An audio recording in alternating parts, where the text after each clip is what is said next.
ચલો ધોરણ 6 subject computer એમાં આપણે રિવિઝન જોવાનું છે. ચેપ્ટર નંબર 1માં આપણે ક્વેશ્ચન 1 મૂલ્યાંકન કસોટીમાં ક્વેશ્ચન 1 જે MCQ હતા બરાબર એ આપણે જોઈ ગયા હતા અને ક્વેશ્ચન નંબર 2 એ ખાલી જગ્યા હતી એ પણ આપણે જોઈ ગયા હતા. હવે આપણે જોવાનું છે પ્રશ્ન નંબર 3. ફરીથી કહું છું ચેપ્ટર નંબર 1 પ્રશ્ન નંબર 3 પેજ નંબર 11 11 નંબરના પેજ ઉપર બરાબર 11 નંબરના પેજ ઉપર આપણે જોવાનું છે. આમાં શું આપેલું છે કે સાચા વાક્યની સામે ખરાની નિશાની અને ખોટા વાક્યની સામે શું કરો તો કે ખોટાની નિશાની કરો. ઓકે ચલો તો આમાં વચ્ચે વચ્ચે આપણે તમારે રિવિઝન પણ થઈ જશે. ઓકે તો ચલો પહેલું શું છે કે કોમ્પ્યુટ એટલે ગણતરી કરવી. તો જ્યારે તમને લોકોને આ ચેપ્ટર સમજાયું હતું ત્યારે આપણે જોઈ ગયા હતા કે આપણે ઇન્ડિયામાં અને ગુજરાતમાં રહીએ છીએ પણ કોમ્પ્યુટર એ ઇન્ડિયા અને ગુજરાતવાળાએ બનાવ્યું નથી બરાબર. કોમ્પ્યુટર અમેરિકામાં બનાવ્યું છે એટલે ત્યાં ગ્રીક ને એ બધામાં શબ્દ આવતો હતો બરાબર. તો એન્યાકમાં આવતું હતું કે ગણતરી કરવી એટલે શું કહેવાય તો કે કોમ્પ્યુટ. તો આથી સૌ પ્રથમ વખતે કોમ્પ્યુટર તરીકે એન્યાક ઓળખાયું હતું. તો ગણતરી કરવી એને શું કહેવાય તો કે કોમ્પ્યુટ બરાબર. તો એટલે ક્વેશ્ચન 3માં જે પહેલું છે કોમ્પ્યુટર એટલે ગણતરી કરવી એ શું પડશે સાચું બરાબર. અહીંયા હેડિંગ મારી દઈએ ચેપ્ટર 1 બરાબર સ્ટાન્ડર્ડ 6 બરાબર. સ્ટાન્ડર્ડ 6 આગળ લખી દઈએ.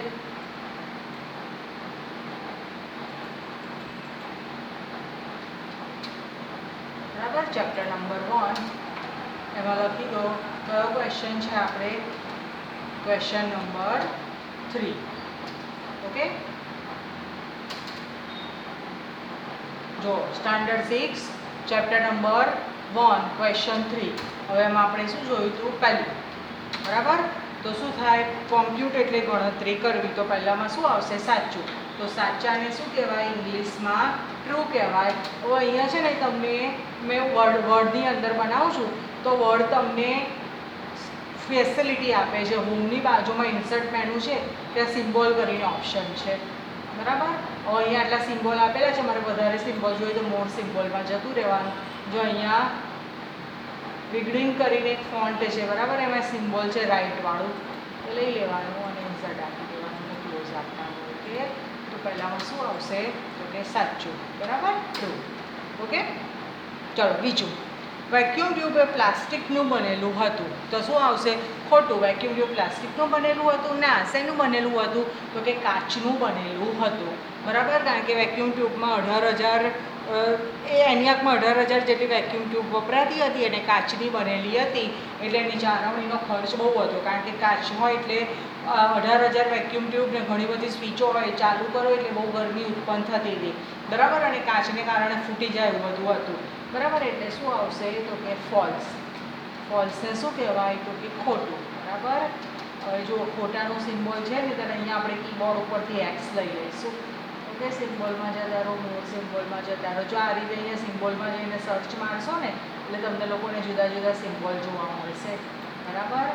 જેમાં તમને ક્યાંક ખોટાનું સિમ્બોલ દેખાય તો એ લઈ લેવાનું ને અગર એના માટે કીબોર્ડ ઉપરથી તમે એક્સપ્રેસ કરો તો પણ ચાલી જાય બરાબર. એક્સ એટલે ખોટા જેવું જ લખાય. જો અહીંયા ઘણા બધા સિમ્બોલ છે તમે જોઈ શકો છો.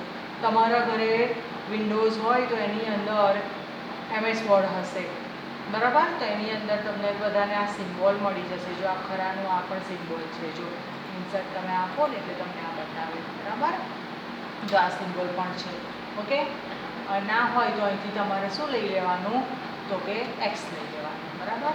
આ શું થશે ખોટું બરાબર. અને બ્રેકેટમાં મૂકી દઈએ.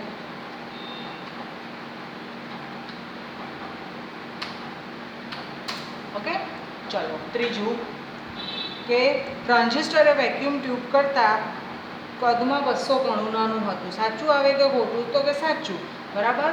પહેલાં એન્યાક હતું એ શું હતું તો કે ખૂબ મોટું આખા ઓરડા જેટલી જગ્યા રોકતું હતું પ્રથમ પેઢીનું કોમ્પ્યુટર. પછી આવી દ્વિતીય પેઢી બરાબર. તો એમાં કદ કિંમત જાળવણી નિભાવ ખર્ચ એ બધામાં શું થયો ઘટાડો બરાબર. અને સંગ્રહ ક્ષમતામાં શું થયું તો કે વધારો થયો. બરાબર. એટલે કેમ? કારણ કે ટ્રાન્ઝિસ્ટર હતું એ શું હતું તો કે વેક્યુમ ટ્યુબ કરતાં કેટલું હતું તો કે 200 ગણું નાનું હતું. એટલે શું આવશે તો કે ટ્રુ. બરાબર. ઉપરનું જ ફરી લેવું હોય તો કોપી પેસ્ટ કરી દેવાય આખું.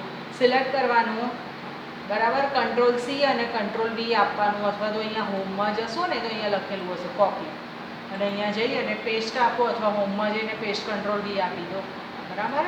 તો જો થઈ જશે. બરાબર. ચલો પછી ચોથું, હાલમાં ઉપયોગમાં લેવાતા મોટાભાગના કોમ્પ્યુટર ત્રીજી પેઢીના છે. શું આવશે? ખોટું આવશે. કારણ કે અત્યારે આપણે જે વાપરીએ છીએ કઈ પેઢીના કોમ્પ્યુટર વાપરીએ છીએ તો કે ચોથી પેઢીના વાપરીએ છીએ. બરાબર. એટલે ચોથામાં શું આવશે તો કે ખોટું. બરાબર. ઉપર જેવું લઈ શકાય પણ મેં ફરીથી ટાઈપ કર્યું. બરાબર. ખોટું. અને પાંચમું કે પાંચમી પેઢીના કોમ્પ્યુટરમાં સર્જન શક્તિ, ધારણા શક્તિ અને બુદ્ધિ શક્તિ હશે. શું આવશે તો કે સાચું. બરાબર. કારણ કે પાંચમી પેઢીના કોમ્પ્યુટરનું સંશોધન ચાલુ છે, પણ વૈજ્ઞાનિકોનું એવું કેવું છે કે જો અમે લોકો પરમ છે, સુપર કોમ્પ્યુટર, રોબોટ એ બધું બનાવવામાં સફળ જઈશું તો એ કોમ્પ્યુટર આપણી ભાષા સમજી શકતા હશે, આપણી જોડે વાતચીત કરી શકતા હશે, અને આપણી જરૂરિયાત પ્રમાણે ફેરફાર પણ કરી શકતા હશે. કારણ કે એ લોકોમાં સર્જન શક્તિ, ધારણા શક્તિ અને પોતાની બુદ્ધિ શક્તિ હશે. તો પાંચમામાં શું આવશે? સાચું. શું આપી દો? Control D. બરાબર. તો જોઈ લો ફરીથી. ચલો ખરા ખોટા. પહેલું શું આવશે? કોમ્પ્યુટ એટલે ગણતરી કરવી, તો શું આવશે? સાચું. પછી બીજું, વેક્યુમ ટ્યુબ એ પ્લાસ્ટિકનું બનેલું હતું. ના, ખોટું. શાની બનેલી હતી તો કે કાચની બનેલી હતી. પછી ત્રીજું જુઓ કે ટ્રાન્ઝિસ્ટર એ વેક્યુમ ટ્યુબ કરતાં 200 ગણું નાનું હતું. તો શું આવશે? સાચું. બરાબર. પછી હાલમાં ઉપયોગમાં લેવાતા મોટાભાગના કોમ્પ્યુટર ત્રીજી પેઢીના છે. તો શું આવશે? ખોટું આવશે. અને પાંચમી પેઢીના કોમ્પ્યુટરમાં સર્જન શક્તિ, ધારણા શક્તિ અને બુદ્ધિ શક્તિ હશે. તો શું આવશે? સાચું આવશે. બરાબર. તો આ ખરા ખોટા અહીંયા પતી જાય છે. હવે આપણે જોઈએ ક્વેશ્ચન 4, જોડકા જોડો. જોડકા જોડોને ઇંગ્લિશમાં શું કહેવાય? Match the following.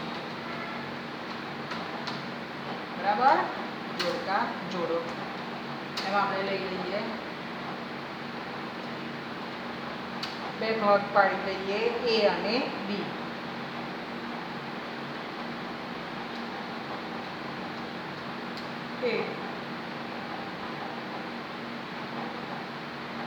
અહીંયા શું આપી દઈએ? B. ઓકે. એમાં નંબર મારી દો 1, 2, 3, 4 અને 5. બરાબર. સામે આપણે સાચો આન્સર લખતા જઈશું. બરાબર. હવે શું છે? ચલો પહેલી પેઢી. તો શું આવશે? વેક્યુમ ટ્યુબ આવશે. પહેલી પેઢીને ઇંગ્લિશમાં શું કહેવાય તો કે ફર્સ્ટ જનરેશન એવું કહેવાય. બરાબર. તો આપણે લખીએ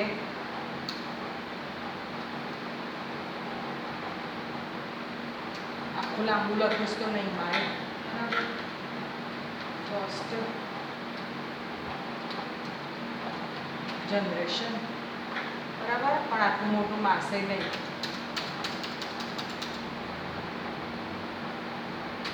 જનરેશન.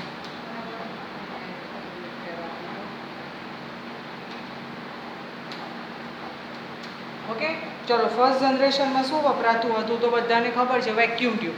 કારણ કે એનિયાક વાપરતા હતા. બરાબર. તો એનિયાકની અંદર શું વાપરતા હતા તો કે વેક્યુમ ટ્યુબ. એટલે પહેલામાં શું આવશે આન્સર તો કે વેક્યુમ ટ્યુબ. બરાબર. આ જ રીતે લખીએ એટલે આપણને ખબર પડે. એ બી એવું કાઢી નાખીએ. બરાબર. આ ઉપરથી રિમૂવ કરી દઈએ.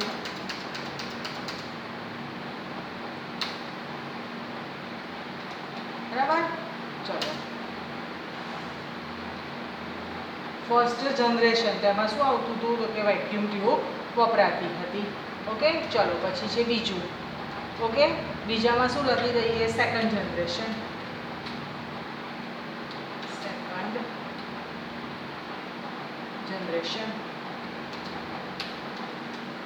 તો તમને ખબર છે કે બીજી પેઢીની બનાવટમાં શાનો ઉપયોગ થતો હતો તો કે ટ્રાન્ઝિસ્ટર. બરાબર, જેની શોધ કોણે કરી હતી તો કે વિલિયમ શોકલીએ કરી હતી. બરાબર, તો સેકન્ડ જનરેશનમાં શું આવશે?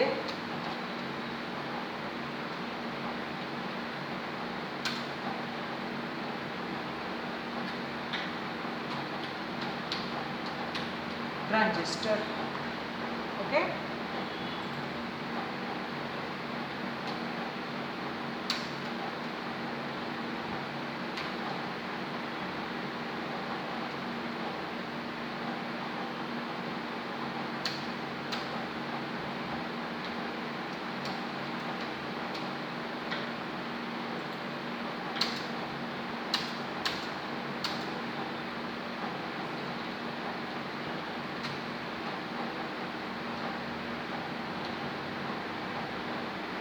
બરાબર, એમાં ટ્રાન્ઝિસ્ટર. હવે ત્રીજું લઈ લો, third generation.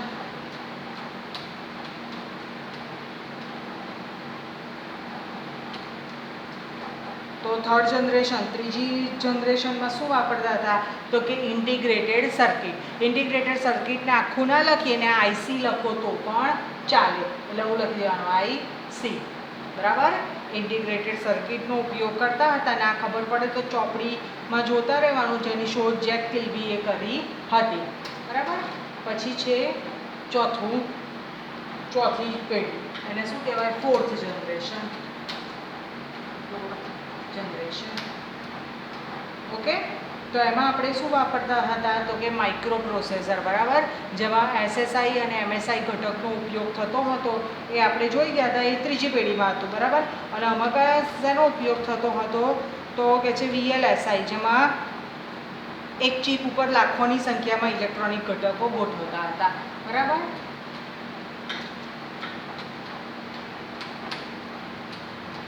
Micro processor. Okay, font મોટા છે એટલે એક સામટા નહીં મારે, કશો વાંધો નહીં. બરાબર, સેજ ફોન્ટ નાના કરી દઈએ.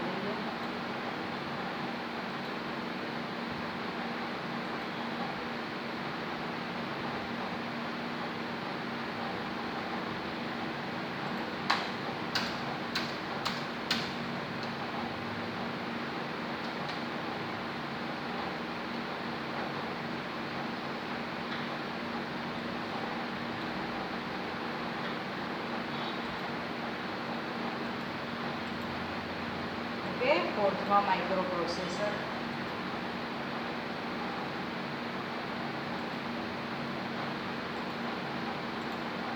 બરાબર, પછી આવશે પાંચમી પેઢી, અને શું કહેવાય? Fifth generation. તો એમાં શું આવે તો કે કૃત્રિમ બુદ્ધિ, જેને શું કહેવાય? Artificial intelligence. બરાબર,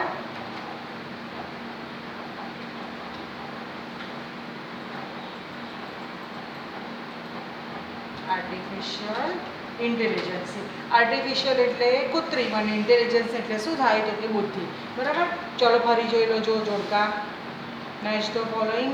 ફર્સ્ટ જનરેશનમાં આપણે શું વાપરતા હતા તો કે વેક્યુમ ટ્યુબ. હું સિલેક્ટ કરું એટલે સરસ દેખાશે. બરાબર, ફર્સ્ટ જનરેશનમાં શું વાપરતા હતા તો કે વેક્યુમ ટ્યુબ. બરાબર, સેકન્ડ જનરેશનમાં શું વાપરતા હતા તો કે ટ્રાન્ઝિસ્ટર.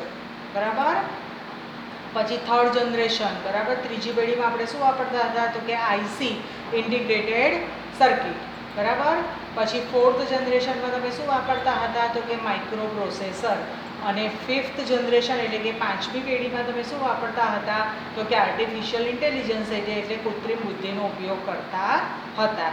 બરાબર, તો આ હતા તમારા પહેલા જોડકા. ઓકે, હવે જોડકામાં બે વસ્તુ આપેલું છે. બરાબર, કે એનિયાક છે, ટ્રાન્ઝિસ્ટર છે, આઈસી છે, માઇક્રો પ્રોસેસર છે અને પરમ 10,000 છે. તો એની શોધ કોણે કરી હતી એ. બરાબર, હવે આટલા લાંબા નામ લખું એના કરતાં એનિયાકની સામે ધારો કે એની શોધ જેપી એક્ટ અને જ્હોન ડબલ્યુ મોઝલીએ કરી છે, તો એનો નંબર કયો છે તો કે ડી છે. તો એ લખી દઉં એટલે એ તમને લોકોને ખ્યાલ આવશે. ઓકે, તો ચલો જોઈ લઈએ. હેડિંગ મારી દો, સ્ટાર્ટ કરો 2 અને ફરી સ્ટાર્ટ. બરાબર, હું હેડિંગ મારી દઉં. તમારું હેડિંગ છે એટલે એને કંઈક જુદું બનાવીએ, બોલ્ડ કરીએ, ઇટાલિક કરીએ, અંડરલાઇન કરીએ, બરાબર, એનો કલર ચેન્જ કરીએ, એવું એવું કરી અને એને થોડું જુદું બનાવીએ. જો અહીંથી તમે અહીંયા જોડે જોડે તમને કોમ્પ્યુટર પણ આવડતું જ હશે. ઓકે, નીચે કરીને પાછું ઓરિજિનલ લાવી દેવાનું.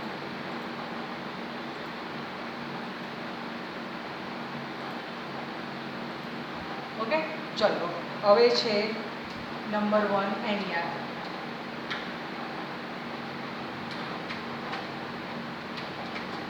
એનિયાક, તો એનિયાકની શોધ કોણે કરી હતી? તો કે જેપી એક્ટ અને જ્હોન ડબલ્યુ મોચલીએ. બરાબર, એનો ક્રમ કયો છે એ લખી દઈએ તો શું આવશે? ડી. ઓકે, એનિયાકમાં શું આવશે? તો કે ડી.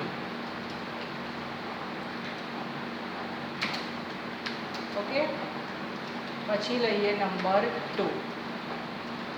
બરાબર, શું છે? ટ્રાન્ઝિસ્ટર.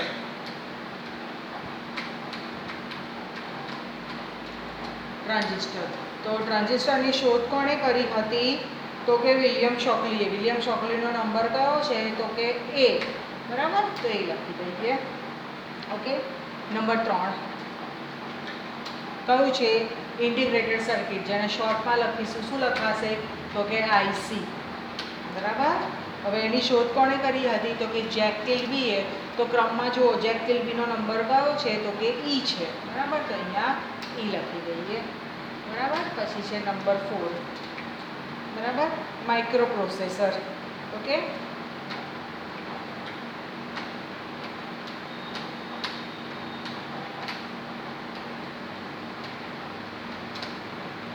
તો માઇક્રો પ્રોસેસરની શોધ કોણે કરી હતી? તો કે ટેડ હોફે કરી હતી. બરાબર, ટેડ હોફનો નંબર કયો છે? તો કે સી. તો કે એ લખી દઈએ. બરાબર, અને નંબર 5, બરાબર, પરમ 10,000.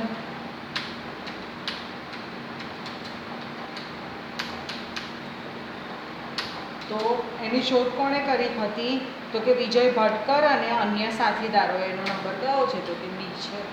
ઓકે, ચલો ફરી જોઈ લો. એનિયાકમાં શું આવશે? ડી. એટલે શું આવશે? તો કે જેપી એક્ટ અને જ્હોન ડબલ્યુ મોચલી. બરાબર, પછી ટ્રાન્ઝિસ્ટર. ટ્રાન્ઝિસ્ટરમાં શું આવશે? તો કે એ. કોણે શોધ કરી હતી? તો કે વિલિયમ શોકલીએ. બરાબર, પછી આઈસી ઇન્ટિગ્રેટેડ સર્કિટ, તો એમાં શું આવશે? ઈ. તો કે જેક કિલ્બીએ. બરાબર, પછી છે માઇક્રો પ્રોસેસર, તો એની શોધ કોણે કરી હતી? તો કે ટેડ હોફે. અને પરમ 10,000, તો એની શોધ કોણે કરી હતી? તો કે વિજય ભાટકર અને તેમના સાથીદારોએ. બરાબર, તો અહીંયા 2 જોડકા ખરા ખોટા અને 2 જોડકા ફિનિશ થાય છે. બરાબર, હવે આપણે જોઈએ કે પૂરા નામ જણાવો. ઓકે, તો હવે આમાં એનિયાકનું પૂરું નામ છે એ બધું તમને ચોપડીમાં મળી જ જશે. જેના પૂરા નામ શક્ય છે હું લખું છું. બરાબર, એનિયાકનું ઘણું લાંબુ છે. પેજ નંબર 3 ઉપર તમને મળશે. Electronic numerical integrated and calculator. બરાબર, પેજ નંબર 3 ઉપર એનિયાકનું પૂરું નામ તમને મળી જશે. પછી છે યુનિક 1. બરાબર, એકચ્યુઅલીમાં ખોટું છપાયું છે. યુનિક 1 નથી, યુનિવેક છે. બરાબર, તો એનું ફૂલ ફોર્મ તમને પેજ નંબર 3 ઉપર મળશે. Universal automatic computer. બરાબર, એ પ્રથમ પેઢીનું જ કોમ્પ્યુટર છે. બરાબર, એનિયાકથી નીચે 2 કોમ્પ્યુટરના નામ આપ્યા છે, એના પછી યુનિવેકનું નામ આપેલું છે. પછી આવશે ફોર્ટ્રાન. બરાબર, તો ફોર્ટ્રાન શું છે? તો કહે છે કે જે બીજી પેઢી દરમિયાન જે પ્રોગ્રામિંગ ભાષાનો વિકાસ થયો હતો ને, એનું નામ છે. બરાબર, ફોર્ટ્રાન પછી કયું છે? કોબોલ. તો ચલો એ આપણે ફૂલ ફોર્મ લખીએ. બહુ લાંબા ફૂલ ફોર્મ હોય તો ચોપડીમાંથી જોઈને લખી દેજો, ટૂંકા હોય તો આપણે લખીશું.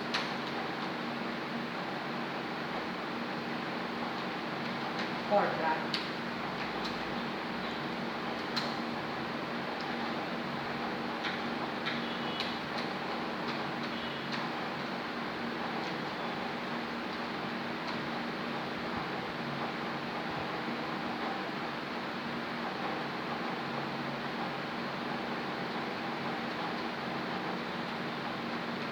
Formula translator.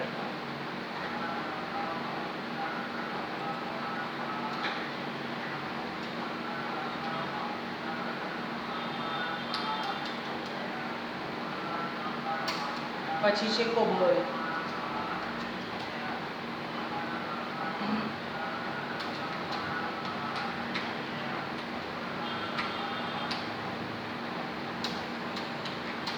કોબોલ તો શું થશે? Common business oriented language.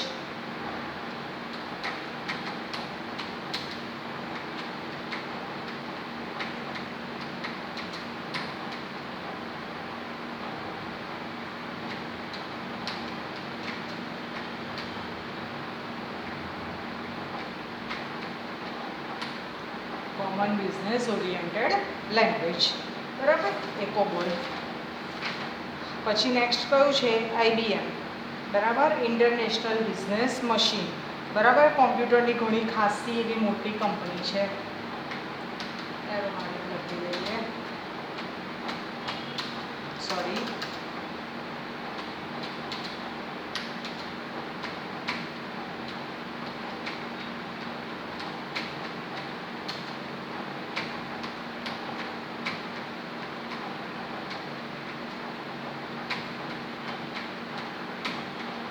International business machine.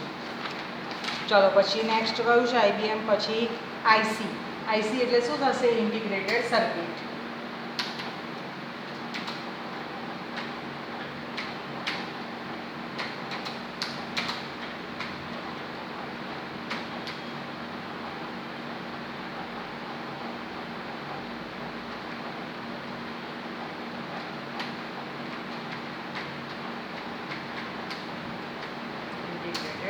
Circuit, બરાબર. પછી શું છે? SSI અને બેઝિક. ઓકે, તો SSI ત્યાં જ આપેલું છે.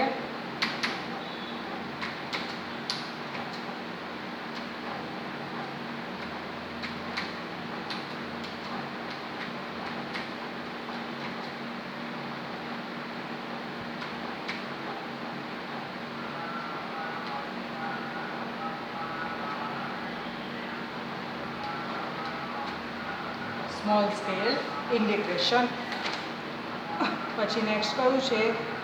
તો કે બેઝિક, બરાબર. એનું નામ ઘણું મોટું છે, હું નથી ટાઈપ કરતી. પેજ નંબર 5 ઉપર ટોપિક 1.3 છે, એમાં છેક છેલ્લો પોઈન્ટ આપેલો છે સમજૂતીમાં. Beginners all purpose symbolic instruction code. પછી છે VLSI. ઓકે, તો ચલો એ ટાઈપ કરીએ. VLSI, sorry.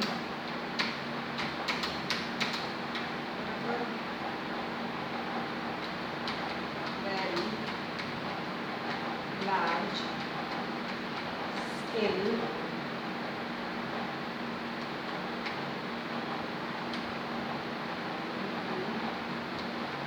integration, બરાબર, વેરી લાર્જ સ્કેલ ઇન્ટિગ્રેશન. અને છેલ્લું છે CRT. એનું શું થશે? તો કે કેથોડ રે ટ્યુબ. ઓકે, CRT, બરાબર.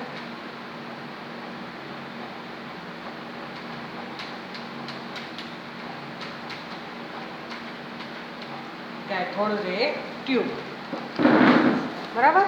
તો આ હતા ચેપ્ટર નંબર 1માં